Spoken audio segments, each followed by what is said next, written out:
Ikan siakak ke sahabat. Baik, je nak jumpa ke sahabat ni kawasan dia. Oh. Menjala.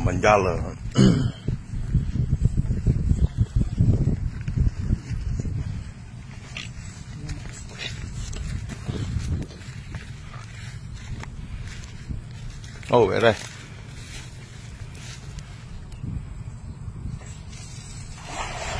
Elah.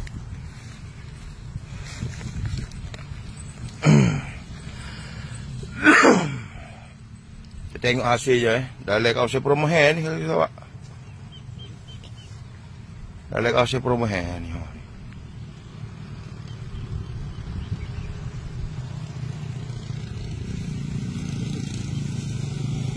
Ada. Oh, ada. Ada ke sahabat? Oh, kepedia tu. Oh, ikan kakak. Oh, kakak wah. Oh, ikan kakak. Oh, tidak pernah mengecewakan ya. Oh, peneba yang termisoho ni, di abak ini ni. Oh, ada ikan kakak bosku. Jelah ni tamai si Bayu ni ke sahabat supur dengan